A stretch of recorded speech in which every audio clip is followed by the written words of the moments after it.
सही बुखारी 51 किताबुल ईमान के बयान में हरकल रोम के बादशाह ने उनसे कहा, मैंने तुमसे पूछा था कि इस रसूल के मानने वाले बढ़ रहे हैं या घट रहे हैं। तूने जवाब में बतलाया कि वो बढ़ रहे हैं। ठीक है, ईमान का यही हाल रहता है यहाँ तक कि वो पूरा हो जाए। और मैंने तुझसे पूछा था कि कोई उसके दीन में आकर फिर उसको बुरा जानकर फिर जाता है। तूने कहा नहीं, और ईमान का यही हाल है, जब उसकी खुशी दिल में समा जाती है तो फिर उसको कोई बुरा नहीं समझ सकता। सही बुखारी 52 किताबुल ईमान के बयान में बाब उस शख्स की फजीलत के बयान में जो अपना दीन कायम रखने के लिए गुनाह से बच गया। हज़रत सल्लल्लाहु अलैहि वसल्लम से सुना, आप सल्लल्लाहु अलैहि वसल्लम फरमाते थे, हलाल खुला हुआ है और हराम भी खुला हुआ है, और इन दोनों के दरमियान बाज़ चीज़ें शुबहे की हैं जिनको बहुत लोग नहीं जानते कि हलाल हैं या हराम। फिर जो कोई शुबहे की चीज़ों से भी बच गया, उसने अपने दीन और इज्जत को बचा लिया, और जो कोई उन शुबहे की चीज़ों में पड़ गया, उसकी मिसाल उस चरवाहे की है जो शाही महफूज चरागाह के आसपास अपने जानवरों को चराए।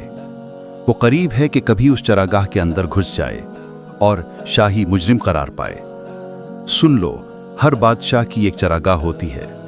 अल्लाह की चरागाह उसकी ज़मीन पर हराम चीज़ें हैं, बस उनसे बचो।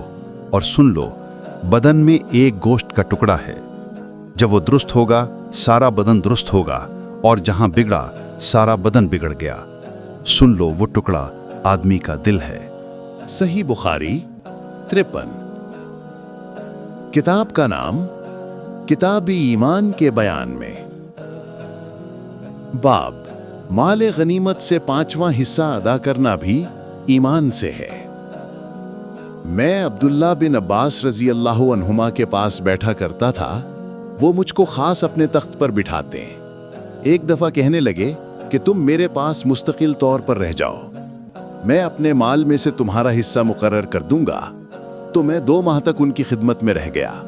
फिर कहने लगे कि अब्दुल कैस का वफ़द जब हज़रत सल्लल्लाहु अलैहि वसल्लम के पास आया तो आपने पूछा कि ये कौन सी कौम के लोग हैं या ये वफ़द कहाँ का है। उन्होंने कहा कि रबिया ख़ानदान के लोग हैं। आप सल्लल्लाहु अलैहि वसल्लम ने फरमाया, मरहबा उस कौम को या उस वफ़द को, न जलील होने वाले न शर्मिंदा होने वाले, यानी इनका आना बहुत खूब है। वो कहने लगे कि अल्लाह के रसूल, हम आपकी खिदमत में सिर्फ इन हुर्मत वाले महीनों में आ सकते हैं, क्योंकि हमारे और आपके दरमियान मुज़र के काफिरों का कबीला आबाद है। बस आप हमको एक ऐसी क़तई बात बतला दीजिए जिसकी खबर हम अपने पिछले लोगों को भी कर दें जो यहाँ नहीं आए, और इस पर अमल दरामद करके हम जन्नत में दाखिल हो जाएं। और उन्होंने आपसे अपने बर्तनों के बारे में भी पूछा। आप सल्लल्लाहु अलैहि वसल्लम ने उनको 4 बातों का हुक्म दिया और 4 किस्म के बर्तनों के इस्तेमाल में लाने से मना फरमाया। उनको हुक्म दिया कि एक अकेले खुदा पर ईमान लाओ।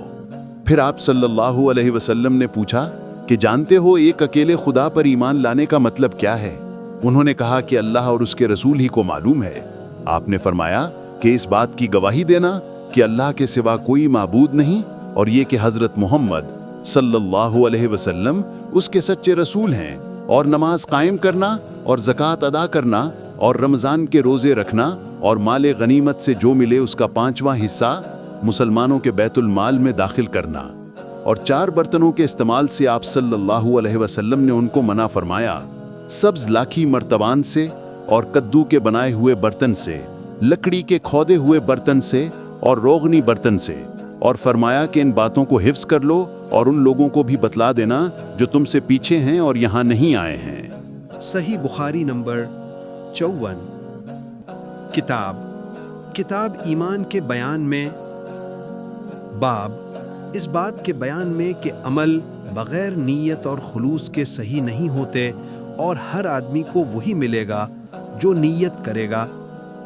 हज़रत सल्लल्लाहु अलैहि वसल्लम ने फरमाया, अमल नीयत ही से सही होते हैं या नीयत ही के मुताबिक उनका बदला मिलता है, और हर आदमी को वही मिलेगा जो नीयत करेगा।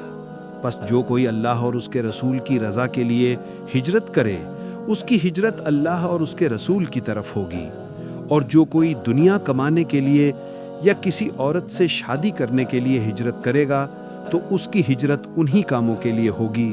صحیح بخاری 55۔ کتاب ایمان کے بیان میں باب اس بات کے بیان میں کہ عمل بغیر نیت اور خلوص کے صحیح نہیں ہوتے اور ہر آدمی کو وہی ملے گا جو نیت کرے۔ انہوں نے حضرت صلی اللہ علیہ وسلم سے کہ آپ نے فرمایا، جب آدمی ثواب کی نیت سے اپنے اہل و عیال پر خرچ کرے پس وہ بھی اس کے لیے صدقہ ہے۔ صحیح بخاری 56 نمبر حدیث، کتاب الایمان کے بیان میں باب اس بات کے بیان میں کہ عمل بغیر نیت اور خلوص کے صحیح نہیں ہوتے اور ہر آدمی کو وہی ملے گا جو نیت کرے۔ حضرت صلی اللہ علیہ وسلم نے فرمایا، بے شک تو جو کچھ خرچ کرے اور اسے تیری نیت اللہ کی رضا حاصل کرنی ہو تو تجھ کو اس کا ثواب ملے گا، یہاں تک کہ اس پر بھی جو تو اپنی بیوی کے منہ میں ڈالے۔ صحیح بخاری 57۔ کتاب ایمان کے بیان میں باب اس بات کے بیان میں کہ عمل بغیر نیت اور خلوص کے صحیح نہیں ہوتے اور ہر آدمی کو وہی ملے گا جو نیت کرے۔ حضرت صلی اللہ علیہ وسلم سے میں نے نماز قائم کرنے اور زکوٰۃ ادا کرنے اور ہر مسلمان کی خیر خواہی کرنے پر بیعت کی۔ صحیح بخاری 58۔ کتاب ایمان کے بیان میں باب اس بات کے بیان میں کہ عمل بغیر نیت اور خلوص کے صحیح نہیں ہوتے اور ہر آدمی کو وہی ملے گا جو نیت کرے۔ جس دن مغیرہ بن شعبہ حاکم کوفہ کا انتقال ہوا تو وہ خطبے کے لیے کھڑے ہوئے اور اللہ کی تعریف اور خوبی بیان کی اور کہا، تم کو اکیلے اللہ کا ڈر رکھنا چاہیے، اس کا کوئی شریک نہیں، اور تحمل اور اطمینان سے رہنا چاہیے اس وقت تک کہ کوئی دوسرا حاکم تمہارے اوپر آئے، اور وہ ابھی آنے والا ہے۔ پھر فرمایا کہ اپنے مرنے والے حاکم کے لیے دعائے مغفرت کرو، کیونکہ وہ یعنی مغیرہ بھی معافی کو پسند کرتا تھا۔ پھر کہا کہ اس کے بعد تم کو معلوم ہونا چاہیے کہ میں ایک دفعہ حضرت صلی اللہ علیہ وسلم کے پاس آیا اور میں نے عرض کیا کہ میں آپ سے اسلام پر بیعت کرتا ہوں۔ آپ نے مجھ سے ہر مسلمان کی خیر خواہی کے لیے شرط کی، پس میں نے اس شرط پر آپ سے بیعت کر لی۔ پس اس مسجد کے رب کی قسم کہ میں تمہارا خیر خواہ ہوں۔ پھر استغفار کیا اور ممبر سے اتر آئے۔